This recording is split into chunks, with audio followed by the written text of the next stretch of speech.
now to our conversation around upgrades to the Portside Greenway. So just to give you an idea, this Portside Greenway, it's a route along the city's northern edge running from Gastown all the way to Burnaby. So the city is currently in its final phase of public engagement on this proposed changes to the Wall Street section of the Greenway. So for more, we have Chris Darwent on the line with us now. He's the Associate Director of Transportation Design with the City of Vancouver. A very good afternoon to you, Chris, and thank you for your patience. No problem. Thank you very much for having me. All right. Now, why did the city identify this area, the Portside Greenway, as a place for upgrades? So there's a couple places where this has been identified. If it goes all the way back to being a greenway in the 1995 Greenways Plan. So it's been on the books for quite some time. And that's actually been reiterated in the recent Vancouver Plan as well as an important greenway for the city. We also found in our active mobility plan that this would be a great connection to add to the city's network in a more high quality way to help connect out Burnaby, Gastown, and the North Shore, the region as a whole. I see. So can you just describe this route for us? So take us through, starting from where would you like to start? Gastown? Sure. If we did the whole route for Gastown, you would go along Alexander Street, which does have some bikeway infrastructure today. So there's traffic coming along there. So it's a shared street where you can ride with traffic, but it's a lot less traffic than a typical roadway would have. Going along until you get to Powell Street. Once you're driving on Powell Street, over the overpass on Powell Street there, they'll have a separated bike lane where you'll land on the other side, and you'll get to a point where around McLean Street, where that bike lane peters out a bit. This is a known gap for us along Powell Street, where we know we want to get a better cycling connection from Powell Street to Wall Street. But then it comes to the focus of what we're engaging on right now, and that's the section of Wall Street, from Dundas all the way, I guess, for its entirety until the end of Wall Street on the east side.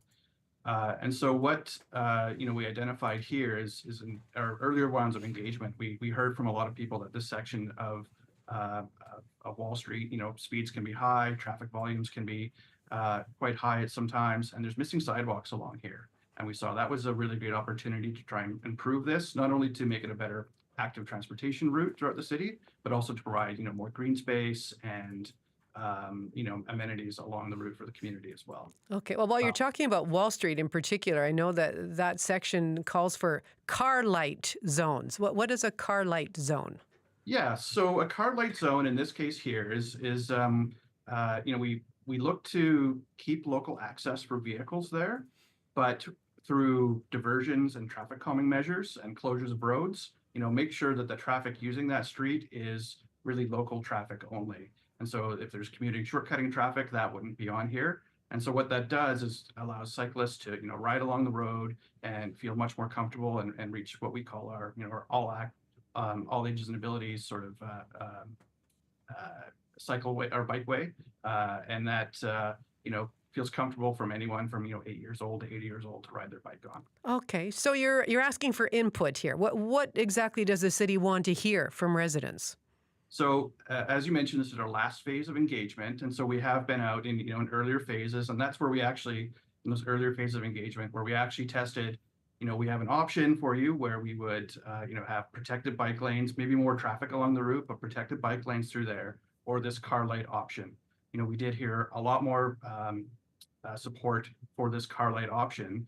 And so now what we've done is we've taken that feedback and said, let's go out and show people, what exactly the design would look like on this section of Wall Street. And then we can really get into it's more of the nitty gritty details, like how does this impact you? And, what tweaks can we make to the design in this car light option? Okay. And how do people go about that, giving their feedback? Yeah, so we have on the city's shapeyourcity.ca website, if you just go shapeyourcity.ca, you can see right on the homepage, you'll see the Portside Greenway, and there you can click on that link. There'll be a page there that will show you sort of all the information you'd want to know about what we're proposing there, and that's when you can fill out a survey for us as well, which I believe is open till September 24th, and that can really get some more feedback there. As well as there's contact information for us individually if you have some more detailed questions. Right. Well, it's curious. I mean, you talked a lot about, getting cycle traffic through that area, and that's understandable. What's the plan for the green space in this Portside Greenway in the Yeah, no, the proposed green space changes? on the green space on the Greenway. It's a huge part of it, and it's a lot of what we're calling like road space reallocation. So taking space that is pavement today and turning it into more of a green space, and that'll include features such as green infrastructure, rainwater infrastructure. So that allows the runoff to be slowed down before it enters our sewer system or infiltrate into the ground. So really decreasing the load on that. Other amenities like seating areas, we're expecting to put about 50% more trees along this route, so more canopy coverage, and putting that in really high quality soil so those trees can grow large and strong over time. Okay. What's the timeline here? When will we actually see this completed? So for this section of Wall Street, we're looking at for the section west on Wall Street, west of Nanaimo Street. We're gearing up for construction to start in 2027. So this is our last check-in where we sort of finalize our design, and then it's off to getting into the detailed design for things that someone can build. If you go east on Wall Street, east of Nanaimo Street, we're looking to coordinate that work with some meter sewer work that we're expecting in the area, so we can take advantage of those efficiencies. Not rebuilding the road twice, for example. I see. No, it sounds like there's a lot of work involved here. And I know you've got some ongoing sewer work in the area as well. What's the budget for this? How much is all of this expected to cost?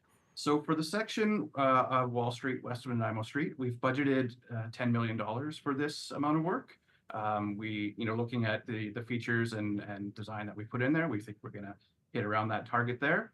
For the portion east of Nanaimo on Wall Street, that's something, we're looking to fund that from the next capital plan. And so there may be some features that go in and out, depending on the scale of the sewer work that actually happens, as well as,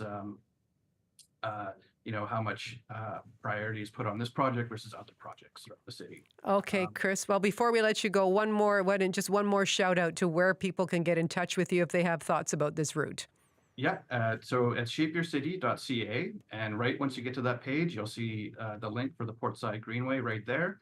And there's all the survey information that you need and information about the project that you can read up on and tell us your thoughts. Shapeyourcity.ca. Really good to hear from you. Thank you. Great, thanks so much. That is Chris Darwent, the Associate Director of Transportation Design with the City of Vancouver, talking about the plans for the Portside Greenway.